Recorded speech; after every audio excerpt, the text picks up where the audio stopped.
મારું નામ રવિ છે. હું એક નાનકડા ગામમાં મેડિકલ સ્ટોર ચલાવું છું. મારી પત્નીનું ઘણા સમય પહેલા એક અકસ્માતમાં મૃત્યુ થઈ ગયું છે. તે દિવસ પછી મારું જીવન જાણે થંભી ગયું હતું. મારી પત્ની રાધા મારા જીવનનો શ્વાસ હતી. તેના ગયા પછી હું જાણે હસવાનું જ ભૂલી ગયો હતો. મારા 35 વર્ષના જીવનમાં મેં ક્યારેય વિચાર્યું નહોતું કે એકલતા આટલી પીડાદાયક હોઈ શકે છે. ગામના લોકો મને સારો માણસ માનતા. હું હંમેશા જરૂરિયાતમંદોને મદદ કરતો. ક્યારેક કોઈ ગરીબ પાસે પૈસા ન હોય તો દવા મફત પણ આપી દેતો. પણ એમાં કોઈ ભાવના નહોતી, બસ એક ફરજ હતી. મારા જીવનમાં પ્રેમ, લાગણી કે ઉત્સાહ જેવું કંઈ બચ્યું નહોતું. સવાર પડે એટલે સ્ટોર ખોલવાનું, દવાઓ ગોઠવવાની, ગ્રાહકોને દવા આપવાની અને રાત પડે એટલે બંધ કરીને ઘરે જઈને સૂઈ જવાનું. આજ મારી દિનચર્યા બની ગઈ હતી. હું ઘણીવાર વિચારતો કે શું મારું જીવન આટલું જ હતું? શું હું ક્યારે ફરીથી ખુશ નહીં થઈ શકું? આ પ્રશ્નના જવાબ મારી પાસે નહોતા. એક દિવસ સાંજના સમયે આકાશમાં કાળા ડિબાંગ વાદળો ઘેરાઈ આવ્યા. ચોમાસાની ઋતુ હતી અને ભારે વરસાદની આગાહી હતી. થોડી જ વારમાં ધોધમાર વરસાદ શરૂ થઈ ગયો. વીજળીના કડાકા ભડાકા અને પવનના સુસવાટા સાથે વરસાદે જાણે આખા ગામને ઘેરી લીધું. મારા સ્ટોરમાં હું એકલો જ બેઠો હતો. વરસાદના અવાજમાં મારા મનની શાંતિ વધુ ઘેરી બનતી હતી. હું બારીમાંથી બહાર જોઈ રહ્યો હતો. રસ્તાઓ પર પાણી ભરાઈ ગયા હતા અને કોઈ માણસ દેખાતું નહોતું. આવા વાતાવરણમાં કોઈ ગ્રાહક આવે એવી શક્યતા ઓછી હતી. હું મારી ખુરશીમાં બેસીને કોઈ જૂની યાદોમાં ખોવાયેલો હતો. ત્યાં જ મારા સ્ટોરના દરવાજા પર એક હળવો ટકોર પડ્યો. મેં માથું ઊંચું કરીને જોયું. એક સ્ત્રી દરવાજા પાસે ઊભી હતી. તેના કપડાં વરસાદમાં પૂરેપૂરા પલળી ગયા હતા અને તેના ચહેરા પર ચિંતાની રેખાઓ સ્પષ્ટ દેખાતી હતી. તેના હાથમાં એક નાની બાવકી હતી. જેણે પોતાનું મોં તેની છાતીમાં છુપાવ્યું હતું. તે સ્ત્રી અંદર આવતા જ મેં તેને બેસવા માટે ખુરશી આપી. તેણે નમ્રતાથી ના પાડી અને કહ્યું, મારે મારી દીકરી માટે દવા જોઈએ છે. તેનો અવાજ ધીમો અને ગભરાયેલો હતો. મેં જોયું કે તેની આંખોમાં ભય અને નિરાશા બંને હતા. મેં તેને પૂછ્યું, કઈ દવા જોઈએ છે? શું થયું છે દીકરીને? તે સ્ત્રીએ કહ્યું, મારી દીકરીને ખૂબ તાવ આવ્યો છે અને શરદી ખાંસી પણ છે. મને તાવની અને કફ સિરપ આપો. મેં તરત જ જરૂરી દવાઓ કાઢી. જ્યારે મેં તેને દવાઓ આપી ત્યારે તેણે પોતાના પલળી ગયેલા પાલોમાંથી પૈસા કાઢવાનો પ્રયાસ કર્યો, પણ તેના હાથ ધ્રુજી રહ્યા હતા અને તેના ચહેરા પર શરમ અને અસહાયતા સ્પષ્ટ દેખાતી હતી. તેણે ધીમા અવાજે કહ્યું, મારી પાસે અત્યારે પૂરતા પૈસા નથી. મારા પતિનું પણ અવસાન થઈ ગયું છે અને હું એકલી જ મારી દીકરીને ઉછેરું છું. આજે કામ નહોતું મળ્યું અને વરસાદ પણ. તેનો અવાજ રૂંધાઈ ગયો. તેની આંખોમાં આંસુ ભરાઈ આવ્યા. તે બાળકી હજુ પણ તેની માતાને વળગીને ઊભી હતી. તેની નાની આંખોમાંથી પણ નિર્દોષતા ટપકતી હતી. મેં તરત જ તેને રોકી. મને તેની પરિસ્થિતિ પર દયા આવી, પણ એ દયા કરતાં પણ વધુ મને તેની આંખોમાં દેખાતી મજબૂરી અને તેની દીકરી પ્રત્યેનો પ્રેમ સ્પર્શી ગયો. મારી રાધા પણ આવી જ મજબૂત હતી. તે ક્યારેય હાર નહોતી માનતી. મેં તેને કહ્યું, તમે ચિંતા ન કરો. આ દવાઓના પૈસા આપવાની કોઈ જરૂર નથી. તમારી દીકરીને જલ્દી સારું થઈ જાય એ જ મારી માટે પૂરતું છે. મેં દવાઓ તેના હાથમાં મૂકી દીધી. તે સ્ત્રી પહેલા તો આશ્ચર્યચકિત થઈ ગઈ. તેની આંખોમાં એક ચમક આવી, જે આશાની ચમક હતી. તેણે કહ્યું, ના, હું આમ મફતમાં દવા નહીં લઉં.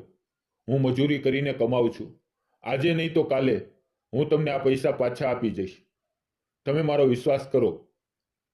તેના અવાજમાં દૃઢતા હતી. મેં જોયું કે તે સ્વાભિમાની હતી. મેં તેને સમજાવવાનો પ્રયાસ કર્યો, જુઓ, અત્યારે તમારી દીકરીની તબિયત સુધારવી એ વધુ જરૂરી છે. પૈસાની ચિંતા તમે ન કરો. પણ તે માની નહીં. તેણે કહ્યું, નહીં, હું તમારી આ કૃપા ભૂલીશ નહીં, પણ હું આ પૈસા જરૂર પાછા આપીશ. આ મારો વાયદો છે. તેના આ શબ્દોમાં એક અનોખી શ્રદ્ધા હતી. મેં પણ વધુ દલીલ ન કરી. મેં તેને દવાઓ કેવી રીતે આપવાની તે સમજાવ્યું અને તેની દીકરીનું ધ્યાન રાખવાનું કહ્યું. તે સ્ત્રી મારો આભાર કહીને ત્યાંથી નીકળી ગઈ. વરસાદ હજુ પણ ચાલુ જ હતો, પણ હવે તે પહેલા જેટલો ધોધમાર નહોતો. તે સ્ત્રીના ગયા પછી મારા મનમાં એક અજીબ શાંતિ છવાઈ ગઈ. ઘણા સમય પછી મેં કોઈ માટે કંઈક કર્યું હતું અને એનાથી મને એક આંતરિક સંતોષ મળ્યો હતો. મેં વિચાર્યું કે તે સ્ત્રી ખરેખર સ્વાભિમાની હતી. તેના ચહેરા પરની નિરાશા હવે આશામાં બદલાઈ ગઈ હતી. મને તેની દીકરીની ચિંતા થતી હતી અને હું આશા રાખતો હતો કે તે જલ્દી સાજી થઈ જાય. તે રાત મેં ઘણા સમય પછી શાંતિથી વિતાવી. બીજે દિવસે સવારે વરસાદ બંધ થઈ ગયો હતો. મારા મનમાં પણ એક નવી આશાનો સંચાર થયો હતો. મેં સ્ટોર ખોલ્યો અને મારા રોજિંદા કામમાં લાગી ગયો. આમ થોડા દિવસો વીતી ગયા. લગભગ એકાદ મહિનો થયો હશે. હું તે સ્ત્રી અને તેની દીકરીને લગભગ ભૂલી જ ગયો હતો. એક બપોરે જ્યારે સ્ટોર પર થોડી ભીડ ઓછી હતી, ત્યારે એક સ્ત્રી મારા સ્ટોરમાં પ્રવેશી. મેં માથું ઊંચું કરીને જોયું. તે એ જ સ્ત્રી હતી જે 1 મહિના પહેલા વરસાદની સાંજે દવા લેવા આવી હતી. આજે તે થોડી અલગ દેખાતી હતી. તેના કપડાં સ્વચ્છ હતા અને તેના ચહેરા પર ગઈકાલની નિરાશા નહોતી, પણ એક અવળી સ્મિત હતી. તેની સાથે તેની નાની દીકરી પણ હતી, જે હવે તંદુરસ્ત લાગતી હતી અને તેની માતાનો હાથ પકડીને ઊભી હતી. તે મારી સામે આવી અને નમ્રતાથી બોલી, કેમ છો? મારી દીકરી હવે સાવ સારી છે. તમારા આશીર્વાદ અને તમારી મદદથી જ તે સાજી થઈ છે. તેના અવાજમાં કૃતજ્ઞતા હતી. મેં હસીને કહ્યું, સારું થયું કે દીકરી સાજી થઈ ગઈ. એ જ સૌથી મોટી વાત છે. તેણે પછી પોતાના પાલોમાંથી થોડા પૈસા કાઢ્યા અને મારા તરફ લંબાવ્યા. આ લ્યો, આ દવાના પૈસા. મેં તમને કહ્યું હતું કે હું પાછા આપીશ. મેં પૈસા લેવાની ના પાડી. ના, મેં તમને કહ્યું હતું ને કે આ દવાના પૈસા નથી લેવાના. તમારી દીકરી સાજી થઈ ગઈ એ જ મારા માટે પૂરતું છે. મેં તેના હાથમાંથી પૈસા લીધા નહીં. તે સ્ત્રી થોડી મૂંઝાઈ. પણ આમ કેમ? હું તમારી પાસે ઋણી રહેવા નથી માંગતી. મેં તેને સમજાવ્યું, જુઓ, મેં તમને એ દિવસે કોઈ પૈસાની આશાએ દવા નહોતી આપી. મેં તો બસ એક જરૂરિયાતમંદને મદદ કરી હતી. અને તમે તો કહ્યું હતું કે તમે મજૂરી કરીને કમાવ છો. આ પૈસા તમારી દીકરીના ભવિષ્ય માટે રાખો. મારા શબ્દોમાં કોઈ સ્વાર્થ નહોતો, માત્ર એક નિષ્ઠાવાન ભાવના હતી. તે સ્ત્રી મારી સામે જોઈ રહી. તેની આંખોમાં ફરી એકવાર લાગણી ઉભરાઈ આવી. તેણે કહ્યું, તમે ખરેખર એક સારા માણસ છો. તમારો ખૂબ ખૂબ આભાર. તેણે મારી દીકરીને મારી સામે કરી અને કહ્યું, જો બેટા, આ અંકલ છે જેણે તને સાજી કરી. તે નાની બાળકીએ શરમાઈને મારી સામે જોયું અને એક નિર્દોષ સ્મિત આપ્યું. તેનું નામ પ્રિયા હતું અને તેની દીકરીનું નામ મીરા. તે દિવસ પછી પ્રિયા અવારનવાર મારા સ્ટોર પર આવવા લાગી. ક્યારેક મીરા માટે કોઈ નાની મોટી દવા લેવા, તો ક્યારેક ખાલી વાતો કરવા. તે ધીમે ધીમે મારા જીવનનો એક ભાગ બનવા લાગી. અમે બંને એકબીજાના જીવન વિશે વાતો કરતા. પ્રિયાએ મને તેના પતિના અવસાન વિશે જણાવ્યું કે કેવી રીતે તેણે એકલા હાથે મીરાને ઉછેરી રહી હતી. તેની મજબૂરીઓ, તેની લડાઈઓ, તેની હિંમત, બધું જ મને પ્રભાવિત કરતું હતું. હું પણ તેને મારા જીવનની, રાધાના ગયા પછીની એક એકલતા વિશે કહેતો. અમે બંને એકબીજાના દુઃખ અને એકલતાને સમજવા લાગ્યા. અમારી મુલાકાતો હવે માત્ર ઔપચારિક નહોતી રહી. પ્રિયા સ્ટોર પર આવે ત્યારે હું ખુશ થતો. તેના આવવાથી મારા સ્ટોરમાં એક નવી રોનક આવી જતી. મીરા પણ હવે મારી સાથે હળવાશથી વાત કરતી. તે મને અંકલ કહીને બોલાવતી અને ઘણીવાર મારી પાસે બેસીને વાર્તાઓ સાંભળતી. મને મીરા સાથે વાત કરવી ગમતી. તેની નિર્દોષ વાતો મારા મનને શાંતિ આપતી. હવે ધીમે ધીમે મને પ્રિયાની હાજરી ગમવા લાગી. તેની સાથે વાત કરવાથી મને એક અનોખી શાંતિ મળતી. તેની આંખોમાં એક અદ્ભુત તેજ હતું, જે તેના દુઃખ છતાં ઝળહળતું હતું.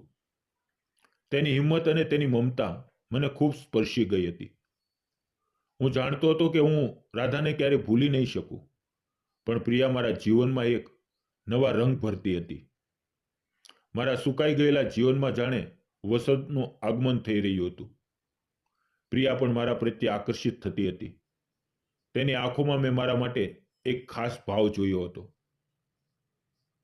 હવે અમે બંને એકબીજાને સમજતા હતા, એકબીજાની પીડા જાણતા હતા.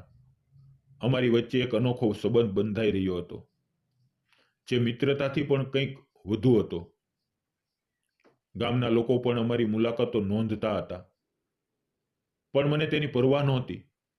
મારા માટે પ્રિયા અને મીરા મારી સાથે હોવું એ જ મહત્વનું હતું. પણ એક દિવસ જ્યારે પ્રિયા અને મીરા મારા સ્ટોર પર હતા, ત્યારે મીરા રમતા રમતા પડી ગઈ અને તેને સામાન્ય ઈજા થઈ. પ્રિયા ગભરાઈ ગઈ, પણ મેં તરત જ તેની સારવાર કરી. મેં મીરાને સાંત્વના આપી અને તેને હસાવવાનો પ્રયત્ન કર્યો. તે દિવસે મેં જોયું કે પ્રિયાની આંખોમાં મારા માટે એક અલગ જ પ્રકારની લાગણી હતી. તે દિવસે સાંજે જ્યારે પ્રિયા અને મીરા જવા નીકળ્યા, ત્યારે પ્રિયાએ મારો હાથ પકડ્યો અને ધીમા અવાજે કહ્યું, રવિ, તમે ખરેખર ખૂબ સારા છો. તમે મીરા અને મારા માટે જે કર્યું છે તે હું ક્યારેય ભૂલી નહીં શકું. તેના અવાજમાં એક અનોખી લાગણી હતી, જે સીધી મારા હૃદય સુધી પહોંચી. મેં તેના હાથને હળવેથી પકડી રાખ્યો. તે ક્ષણે જાણે સમય થંભી ગયો હોય એવું લાગ્યું. અમારી આંખોમાં હોય, અને તે ક્ષણે મને લાગ્યું કે મારા જીવનમાં ફરીથી પ્રેમનું આગમન થઈ રહ્યું છે. તે દિવસ પછી અમારી વચ્ચેની વાતચીત વધુ ઊંડી બનતી ગઈ. અમે એકબીજા સાથે વધુ સમય વિતાવવા લાગ્યા. પ્રિયા મારી દુકાને આવે ત્યારે અમે કલાકો સુધી વાતો કરતા. તે મને તેના ભૂતકાળ વિશે વધુ કહેતી અને હું પણ તેને મારી રાધાની યાદો વિશે કહેતો. અમે બંને એકબીજાના દુઃખના સાથી બન્યા હતા. ગામમાં ધીમે ધીમે અમારી વાતો થવા લાગી. કેટલાક લોકો સારી રીતે જોતા તો કેટલાક શંકાની નજરે જોતા, પણ મને તેની પરવા નહોતી. મારા માટે પ્રિયા અને મીરાનું સુખ સૌથી મહત્વનું હતું. પ્રિયા પણ આ વાતોથી વાકેફ હતી, પણ તેણે ક્યારેય મને આ બાબતે કોઈ ફરિયાદ નહોતી કરી. તે પણ મારી જેમ જ આ સંબંધને મહત્વ આપતી હતી. પણ એક સાંજે જ્યારે સ્ટોર બંધ કરવાનો સમય હતો, ત્યારે હું અને પ્રિયા સ્ટોરમાં એકલા હતા. મીરા બહાર રમતી હતી. મેં પ્રિયાનો હાથ પકડ્યો અને કહ્યું, પ્રિયા, મને ખબર નથી કે હું શું કહું, પણ તારા અને મીરાના આવ્યા પછી મારું જીવન બદલાઈ ગયું છે. હું ફરીથી જીવંત અનુભવી રહ્યો છું. મને તારી સાથે રહેવું ગમે છે. પ્રિયાએ મારી સામે જોયું. તેની આંખોમાં આંસુ ભરાઈ આવ્યા. તેણે કહ્યું, રવિ, તમે મારા અને મીરા માટે જે કર્યું છે તે કોઈ નહીં કરી શકે. તમે અમને એક નવું જીવન આપ્યું છે. મને પણ તમારી સાથે રહેવું ગમે છે. તેના અવાજમાં એક અનોખી લાગણી હતી, જે મારા હૃદયને સ્પર્શી ગઈ. મેં તેને પ્રેમથી મારી નજીક ખેંચી. તે ક્ષણ અમારા બંને માટે ખૂબ જ ભાવનાત્મક હતી. અમે બંને એકબીજાના દુઃખ અને એકલતાને સમજતા હતા, અને હવે અમે એકબીજામાં આશા અને પ્રેમ શોધી રહ્યા હતા. અમે બંને એકબીજાને સ્વીકાર્યા. તે રાત અમારા જીવનની એક નવી શરૂઆત હતી. અમારા સંબંધો ધીમે ધીમે ગાઢ બનતા ગયા. અમે એકબીજાને વધુ સારી રીતે ઓળખવા લાગ્યા. પ્રિયાની સાદગી, તેની હિંમત, તેની મમતા, આ બધું જ મને તેના તરફ આકર્ષિત કરતું હતું. હું જાણતો હતો કે રાધાનું સ્થાન કોઈ લઈ શકે નહીં, પણ પ્રિયા મારા જીવનમાં એક નવી ખુશી અને શાંતિ લઈને આવી હતી. અમે લગ્ન કરવાનું નક્કી કર્યું. આ નિર્ણય લેતા પહેલા મેં ઘણીવાર વિચાર્યું હતું. મેં રાધાને આપેલું વચન મને યાદ આવતું હતું, પણ મને એ પણ ખબર હતી કે રાધા પણ મને ખુશ જોવા માંગતી હશે. મેં પ્રિયા સાથે પણ આ વિશે વાત કરી. તેણે કહ્યું, રવિ, હું જાણું છું કે તમે રાધાને ક્યારેય ભૂલી નહીં શકો, અને હું પણ નથી ઈચ્છતી કે તમે તેને ભૂલો. હું બસ તમારા જીવનમાં એક સાથી બનવા માંગુ છું, જે તમને પ્રેમ અને ખુશી આપી શકે. તેના આ શબ્દોએ મને વધુ ખાતરી આપી. મેં મારા મનને મજબૂત બનાવ્યું અને પ્રિયા સાથે લગ્ન કરવાનો નિર્ણય લીધો. ગામના લોકોમાં આ નિર્ણયને લઈને ઘણી ચર્ચાઓ થઈ. કેટલાક લોકોએ અમને અભિનંદન આપ્યા, તો કેટલાક લોકોએ ટીકા પણ કરી. પણ અમે બંનેએ આ બધી વાતોને અવગણી. અમારા માટે એકબીજાનો સાથ અને મીરાનું ભવિષ્ય સૌથી મહત્વનું હતું. અમે સાદાઈથી લગ્ન કર્યા. લગ્નમાં ગામના કેટલાક નજીકના મિત્રો અને પ્રિયાના પરિવારના સભ્યો હાજર હતા. મીરા ખૂબ ખુશ હતી. તે મને અને પ્રિયાને એક સાથે જોઈને હસતી હતી અને અમારી આસપાસ ફરતી હતી. તે દિવસે મને લાગ્યું કે મારું જીવન ફરીથી પૂર્ણ થઈ ગયું છે. લગ્ન પછી અમારું જીવન ખૂબ જ સુખી બન્યું. પ્રિયાએ મારા ઘરને ફરીથી જીવંત બનાવ્યું. તેની હાજરીથી ઘરમાં એક નવી ઉર્જા અને ખુશી આવી. તે એક ઉત્તમ પત્ની અને એક અદ્ભુત માતા હતી. તે મીરાનું ખૂબ ધ્યાન રાખતી અને તેને ભરપૂર પ્રેમ આપતી. હું પણ મીરાને મારી પોતાની દીકરીની જેમ જ પ્રેમ કરતો હતો. મેં તેને ક્યારેય એવું અનુભવવા ન દીધું કે તે મારી સગી દીકરી નથી. હું તેને સ્કૂલે મૂકવા જતો, તેની સાથે રમતો અને તેના બધા કામમાં મદદ કરતો. મીરા પણ મને પપ્પા કહીને બોલાવવા લાગી હતી, અને તે મારા જીવનનો સૌથી મોટો આનંદ હતો. વર્ષો વીતી ગયા. મીરા મોટી થઈ, ભણી ગણીને એક સફળ વ્યક્તિ બની. તેણે હંમેશા અમને બંનેને ખૂબ પ્રેમ અને આદર આપ્યો. અમારો પ્રેમ સંબંધ ગામના લોકો માટે એક ઉદાહરણ બની ગયો હતો. લોકો કહેતા કે રવિ અને પ્રિયાનો પ્રેમ સાચો પ્રેમ છે, જે કોઈ પણ સંજોગોમાં ટકી રહે છે. હું આજે ખૂબ ખુશ છું. મારી પાસે પ્રિયા છે, મારી પાસે મીરા છે, મારી પાસે એક સુખી પરિવાર છે. મને લાગતું હતું કે રાધાના ગયા પછી મારું જીવન સમાપ્ત થઈ ગયું છે, પણ ભગવાને મને એક બીજી તક આપી, એક નવો પ્રેમ આપ્યો. આ પ્રેમ માત્ર રોમાન્ટિક જ નહોતો, પણ ભાવનાત્મક અને અત્યંત પવિત્ર પણ હતો. આ એક એવી વાર્તા હતી જ્યાં બે તૂટેલા હૃદય એકબીજાને જોડીને એક નવું સુંદર જીવન બનાવવામાં સફળ રહ્યા. અંતે મિત્રો, પ્રેમ જ જીવનનો સાચો અર્થ છે. તે કોઈ પણ સ્વરૂપમાં આવી શકે છે, અને જ્યારે તે આવે છે ત્યારે તે આપણા જીવનને પ્રકાશિત કરે છે. મારું નામ રવિ છે, અને આ મારી પ્રેમ કહાની છે. મિત્રો, ગમી હોય તો એક જ વિનંતી: લાઈક, કોમેન્ટ અને સબસ્ક્રાઇબ. ધન્યવાદ મિત્રો.